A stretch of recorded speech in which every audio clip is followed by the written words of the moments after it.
21 చోట కాంగ్రెస్ గెలిచింది. ఒకే ఒక్క వార్డుకి బీఆర్ఎస్ పరిమితమైన పరిస్థితి. సో ఓవరాల్గా ఎక్కడెక్కడ ఎటువంటి పరిస్థితి ఉందన్నది ఒక్కో రిపోర్టర్ ద్వారా మనం తెలుసుకుందాం. కొంత డిఫరెంట్ రిజల్ట్స్ వచ్చిన ప్లేసెస్ నేను చెప్పిస్తాను. జగిత్యాల్లో కాంగ్రెస్ కారు వస్తే ఇండిపెండెంట్లు 9 మంది గెలిచారు. జీవన్ రెడ్డి వర్గానికి సంబంధించిన వాళ్ళు ఉండొచ్చు, సంజయ్ కుమార్ వర్గానికి సంబంధించిన వాళ్ళు ఉండొచ్చు. బీఆర్ఎస్ 2, బీజేపీ 2 గెలిచింది. ధర్మపూర్లో 15 క్లీన్ స్వీప్ చేశారు అడ్డూరు లక్ష్మణ్. రాయకల్లో బీజేపీ 5, కాంగ్రెస్ 3, బీఆర్ఎస్ 3, 1 ఇండిపెండెంట్లు. సో బీజేపీ అక్కడ జగిత్యాల్లో బోగస్ రావణి బీజేపీ మొన్న పోటీ చేశారు. ఆమెకు రాయకల్లో మొన్న బీజేపీ అసెంబ్లీలో మెజారిటీ వచ్చింది. అక్కడ బీజేపీ సింగిల్ లార్జెస్ట్ పార్టీగా రాయకల్లో నిలిచింది. 3 బీఆర్ఎస్, 3 కాంగ్రెస్. సో బీఆర్ఎస్ కానీ కాంగ్రెస్ కానీ రాయకల్లో సపోర్ట్ చేస్తే బీజేపీకి అక్కడ మున్సిపల్ చైర్మన్ రాయకల్లో వచ్చే అవకాశం కనిపిస్తుంది. కోరుట్లలో కాంగ్రెస్ పార్టీ వెనుకంజలో ఉంది. బీఆర్ఎస్ 6 సీట్లు, బీజేపీ 2 సీట్లో ఆధిపత్యం కనపరుస్తుంది. కాంగ్రెస్ కు 3 సీట్లు ప్రస్తుతం ఉన్నాయి. మెట్పల్లిలో కూడా భారతీయ జనతా పార్టీ ఇప్పుడు ఆధిపత్యం ఉంది. 5 బీజేపీ, 3 బీఆర్ఎస్, కాంగ్రెస్ పార్టీ 4, ఇతరులు 1.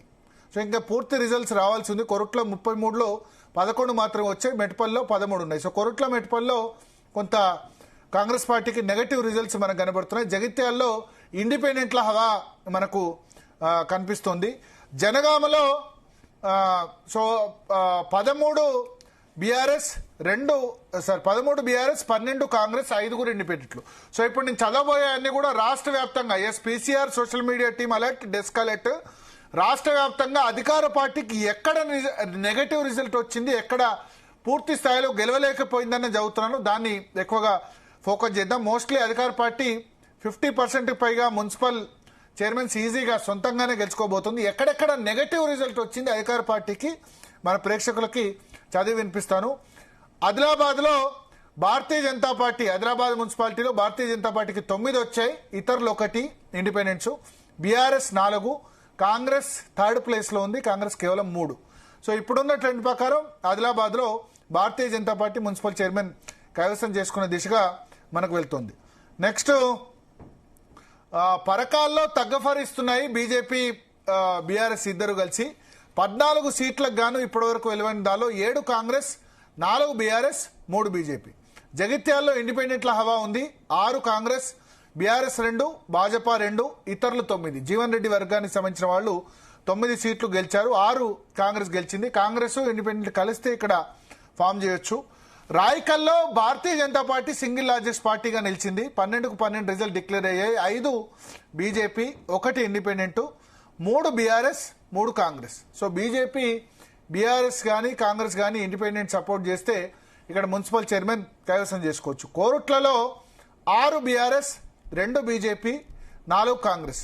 మెట్పల్లిలో 5 బీజేపీ, 4 బీఆర్ఎస్, 4 కాంగ్రెస్, 1 ఇతరులు. ఇక్కడ కూడా బీఆర్ఎస్ బీజేపీ కొంత ఆధిపత్యం కనబరుస్తున్నాయి. జనగాంలో కూడా బీఆర్ఎస్ సింగిల్ లార్జెస్ట్ పార్టీగా నిలిచింది. పల్లా రాజేశ్వర రెడ్డి అక్కడ ఎమ్మెల్యే. 13 బీఆర్ఎస్, 12 కాంగ్రెస్, 5 చోట్ల ఇండిపెండెంట్లు గెలిచారు. సో చూడాలి అక్కడ ఏం జరుగుతుందన్నది. ఇక నెక్స్ట్ భూపాలపల్లిలో టఫ్ ఫైట్ ఉంది. 5 కాంగ్రెస్, 4 బీఆర్ఎస్, 1 చోట బీజేపీ. గద్వాల్లో ఇంట్రెస్టింగ్ రిజల్ట్ వచ్చింది. బండ్ల కృష్ణమోహన్ రెడ్డి బీఆర్ఎస్ నుంచి కాంగ్రెస్ ఫిరాయించారు, కానీ క్లియర్ మెజార్టీ రాలేదు. సింగిల్ లార్జెస్ట్ పార్టీగా 15 కాంగ్రెస్ ఉంది, 11 బీఆర్ఎస్ ఉంది, 7 చోట్ల బీజేపీ. డీకే అరుణ బాగానే గెలిపించుకున్నారు సొంత ప్లేస్లో, 3 చోట్ల ఇండిపెండెంట్. ఐజా మున్సిపాలిటీ బీఆర్ఎస్ వశమైంది. చల్లా వెంకట్రామరెడ్డి అక్కడ ఎమ్మెల్సీ, విజయుడు ఎమ్మెల్యే. 13 బీఆర్ఎస్, 7 చోట్ల కాంగ్రెస్ గెలిచింది. వడ్డేపల్లిలో ఫార్వర్డ్ బ్లాక్ కవిత మద్దతుతో గెలుచుకున్నారు. 8 ఫార్వర్డ్ బ్లాక్ గెలిచారు, 1 బీఆర్ఎస్, 1 కాంగ్రెస్. అలంపూర్లో 5 కాంగ్రెస్, 5 బీఆర్ఎస్. టఫ్ ఫైట్ ఉంది. సో అలంపూర్ నియోజకవర్గంలో ఐజా, వడ్డేపల్లి, అలంపూర్ 3 చోట్ల కూడా కాంగ్రెస్ నెగటివ్ రిజల్ట్ కనబడుతుంది. గద్వాల జిల్లాలో కాంగ్రెస్ కు ప్రతికూల ఫలితాలు కనబడుతున్నాయి. సీవర్ రేవంత్ రెడ్డి సొంత జిల్లా ఉమ్మడి జిల్లాలో, గద్వాల కొత్త జిల్లాలో నెగటివ్ రిజల్ట్స్. గద్వాల, ఐజా, వడ్డేపల్లి, ఆలంపూర్ అన్ని చోట్ల కూడా నెగటివ్ రిజల్ట్స్ మనకు కనిపిస్తున్నాయి. కామారెడ్డిలో సర్ప్రైజింగ్ రిజల్ట్. కామారెడ్డిలో వెంకటరమణారెడ్డి 11 సీట్లు భారతీయ జనతా పార్టీ గెలిపించుకున్నారు. 5 సీట్లు బీఆర్ఎస్కి వచ్చాయి, కాంగ్రెస్ పార్టీకి 11. సో వెంకటరమణారెడ్డి ఎన్నికలకు ముందు చాలా ఎమోషనల్ స్పీచ్ ఇచ్చారు. డబ్బులు తీసుకోకండి, డబ్బులు రాజకీయం చేయొద్దు, నేను ఓడిపోయినా సరే నేను ఆల్రెడీ ఒకసారి రేవంత్ రెడ్డిని కేసీఆర్ని ఓడగొట్టానని చెప్పారు. చాలా మంచి రిజల్ట్స్ వస్తున్నాయి. కామారెడ్డిలో వరదలు వచ్చాయి, వరదల్లో సరిగ్గా వెంకటరమణారెడ్డి పర్ఫామ్ చేయలేదని సోషల్ మీడియాలో ఆ విధంగా వచ్చింది. కానీ రిజల్ట్ అయితే బాగానే ఉంది. వెంకటరమణారెడ్డి కామారెడ్డిలో తన పట్టు నిలుపుకున్నారు. స్పందన 11 బీజేపీ 5 బీఆర్ఎస్ గెలిచింది కామారెడ్డిలో. కాంగ్రెస్ పార్టీ అక్కడ షబ్బీర్ అలీ మళ్ళీ కొంత ప్రచారం చేశారు. 10 చోట్ల కాంగ్రెస్ ఉంది. సో పూర్తిగా కామారెడ్డి మున్సిపాలిటీ ఇప్పటికే చెప్పలేం, 49 సీట్లు ఉన్నాయి. బీజేపీ అయితే చాలా టఫ్ ఫైట్ అక్కడ ఇస్తున్న పరిస్థితి మనకు కనిపిస్తుంది. జమ్మికుంటలో అనుకున్నట్టే కౌశిక్ రెడ్డి సత్తా చూపారు. 11 బీఆర్ఎస్కి వచ్చింది, కాంగ్రెస్ 10, బీజేపీ 4. బీజేపీ తగ్గఫరిస్తుంది. బండి సంజయ్ అక్కడ ప్రచారం చేశారు. ఈటెల రాజేందర్ ప్రచారానికి వెళ్లలేదు. హుజురాబాద్ నియోజకవర్గం కిందికి వస్తుంది జమ్మికుంట. బీజేపీ బీఆర్ఎస్ కలిస్తే అక్కడ మున్సిపాలిటీ ఫామ్ చేయొచ్చు. ఎందుకంటే బీఆర్ఎస్ 11, బీజేపీ 4, ఇతరులు 3 గెలిచారు. ఆ ఇండిపెండెంట్లు కాంగ్రెసా బీఆర్ఎస్ చూడాల్సి ఉంది. హుజురాబాద్ లో మాత్రం కాంగ్రెస్ వైపు రిజల్ట్ ఉంది. 16 కాంగ్రెస్, 8 బీఆర్ఎస్, 5 బీజేపీ. బీజేపీకి కూడా హుజురాబాద్ లో కూడా బాగానే రిజల్ట్ ఉంది. 1 మాత్రం ఇండిపెండెంట్లు గెలిచారు. ఇక చొప్పదండ్లో 10 కాంగ్రెస్, 3 బీజేపీ, 1 బీఆర్ఎస్ గెలుచుకుంది. సో ఇంకా ఆసిఫాబాద్ లో అధికార పార్టీకి వ్యతిరేకంగా రిజల్ట్ ఉంది. బీఆర్ఎస్ 9 గెలుచుకుంటే 4 ఇండిపెండెంట్లు గెలిచారు. దాసో శ్రవణ్ అక్కడ incharge, Kova Lakshmi MLA. 7 Congress party గెలుచుకుంది. కాగజ్ నగర్ లో triangle fight. Congress 8, BRS 6, BJP 4, 3 ఇండిపెండెంట్లు. సో ఇక్కడ కూడా ట్రయాంగిల్ ఫైట్ చివరి నిమిషం వరకు ఏం జరుగుతుందో. మంచిర్యాల జిల్లా అప్డేట్ వచ్చింది. బ్రేకింగ్ న్యూస్ చూద్దాం. మంచిర్యాల జిల్లాలో చెన్నూరు మున్సిపాలిటీని కాంగ్రెస్ కైవసం చేసుకున్నట్టు కూడా తెలుస్తుంది. మొత్తం ఇక్కడ మున్సిపాలిటీలో 18 వార్డ్స్ ఉన్నాయి. Congress 11, BRS 4, BJP 2, independent 1.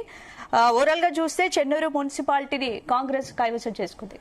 Chennur పక్కనే కేతన్పల్లి, ఇది బీఆర్ఎస్ సిపిఐ కలిపి కైవసం చేసుకున్నాయి. 10 బీఆర్ఎస్, 4 సిపిఐ, 1 బీజేపీ, 7 బీఆర్ఎస్ కు వచ్చాయి, సారీ కాంగ్రెస్ పార్టీకి వచ్చాయి. సో చెన్నూరు 1 కాంగ్రెస్ కు వచ్చింది. బట్ కేతన్పల్లి మున్సిపాలిటీ కాంగ్రెస్ కోల్పోయింది. వివేక్ వెంకటస్వామి మీద బాల్క సుమన్ స్ట్రాటజీ పరంగా కేతన్పల్లిలో సిపిఐతో పొత్తు పెట్టుకుని విజయం సాధించారు. బెల్లంపల్లి చెన్నూరు పక్కనే ఉంది. 8 కాంగ్రెస్, 8 బీఆర్ఎస్. దుర్గం చిన్నయ్య వినోద్ కు, వివేక్ వెంకటస్వామి సోదరుడు అన్న వినోద్ కి చాలా టఫ్ ఫైట్ ఇచ్చారు. ఒక చోట ఇండిపెండెంట్ అక్కడ గెలిచిన పరిస్థితి. మహబూబాద్ లో డిఫరెంట్ రిజల్ట్ ఉంది. 9 బీఆర్ఎస్, 10 కాంగ్రెస్, 8 ఇండిపెండెంట్లు. కే సముద్రంలో 8 కాంగ్రెస్, 8 బీఆర్ఎస్.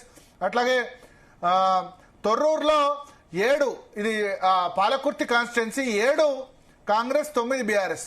సో ఇక్కడ ఎర్రబెల్ దయాకర్ రావు, ఝాన్సీ రెడ్డి మీద కొంత మంచి రిజల్ట్ సాధించారు. అదేవిధంగా 3 చింతలపల్లిలో నేను ప్రతిపక్ష పార్టీలకు సంబంధించి చదువుతున్నాను, అడ్వాంటేజ్ ఉన్నవి. మీరు సోషల్ మీడియా డెస్క్ అలర్ట్ ఇప్పుడు చదివేవన్నీ కూడా ప్రతిపక్ష పార్టీలకు ఎక్కడ అడ్వాంటేజ్ ఉందో దీన్ని మన స్పెషల్ లైవ్ కూడా పెట్టుకోవచ్చు. 3 Chintalapalli 8 Congress, 11 BRS, 1 BJP. Malla Reddy 3 Chintalapalli municipality విజయం దిశగా దూసుకెళ్తున్నారు. అలియాబాద్ లో 18 చోట టోటల్ ఉంది. 5 బీఆర్ఎస్, 3 బీజేపీ, 8 కాంగ్రెస్. ఎల్లంపేటలో మల్లారెడ్డి మళ్ళీ సత్తా చాటారు. మల్లారెడ్డికి సంబంధించిన మున్సిపాలిటీ ఎల్లంపేటలో 10 ఇక్కడ BRS, 7 Congress, 3 BJP. So Aliabad లో ఎల్లంపేటలో బీజేపీ కొంత ప్రెజెన్స్ చూపిస్తుంది. దానికి ఈటెల రాజేందర్ కారణం. ఈటెల రాజేందర్ మేడ్చల్ మల్కాజ్గిరిలో అప్పటి వరకు 0 ఉండే. 3 చింతలపల్లి, అలియాబాద్, ఎల్లంపేటలో అక్కడ ఆయన కొంత మొత్తం అక్కడ గట్టిగా ప్రచారం చేశారు. అలియాబాద్ లో, ఎల్లంపేటలో బీజేపీ సపోర్ట్ లేదే ఎవరు కూడా అక్కడ మున్సిపాలిటీ రాని పరిస్థితి మనకు కనిపిస్తుంది. తర్వాత నెక్స్ట్ చూసుకుంటే గనక ప్రతిపక్షాలు ఎక్కువ ఉన్నాయి. దేవరకొండలో కొంత టఫ్ ఫైట్ ఇచ్చింది బీఆర్ఎస్. 10 Congress, 7 BRS, 1 BJP. మిర్యాలగూడలో 31 Congress, 14 BRS, 1 BJP. Narayanpet municipality కైవసం దిశగా బీజేపీ వెళ్తోంది. 8 నారాయణపేటలో బీజేపీకి వచ్చాయి. 1 బీఆర్ఎస్, 4 కాంగ్రెస్, 2 ఇండిపెండెంట్లు. 15కు 8. డీకే అన్న కోడలు Parnika Reddy MLA, Congress party MLA. Traditional గా నారాయణపేట మక్తల్లో బీజేపీ స్ట్రాంగ్ ఉంటుంది. మద్దూరులో రేవంత్ రెడ్డికి కొంత ప్రతికూల ఫలితాలు. 9 Congress, 6 BRS, 1 independent. But clear గా రేవంత్ రెడ్డికి మున్సిపాలిటీ వస్తుంది కానీ బీఆర్ఎస్ కి 6 సీట్లు రావడమే ఊహించని పరిణామం. నిర్మల్లో బీజేపీకి 7, కాంగ్రెస్ 11, బీఆర్ఎస్ 1, ఇతరులు 2. బైన్సాలో 12-12 మజ్లిస్ గెలుచుకుంటున్న పరిస్థితి. బోధన్లో ఎంఐఎం ప్రాబల్యం కనిపిస్తుంది. MIM 10, Congress 13, BRS 5, BJP 3. అట్లాగే నెక్స్ట్ సిరిసిల్లలో 29 సీట్లు, 39కి 27 సీట్లు బీఆర్ఎస్ కైవసం చేసుకుంది. సెకండ్ పొజిషన్ లో బీజేపీ 5, కాంగ్రెస్ 4 స్థానాల్లో ఉన్నారు. పూర్తి రిజల్ట్ రావాల్సి ఉంది. అట్లాగే రాజన్న సిరిసిల్ల జిల్లాలో కాంగ్రెస్ 13, 5 బీఆర్ఎస్, 8 బీజేపీ చాలా మంచి రిజల్ట్ వస్తుంది. ప్రతాప్ రామకృష్ణ మాజీ కరీంనగర్ జిల్లా అధ్యక్షుడు. Last time 2014లో BRS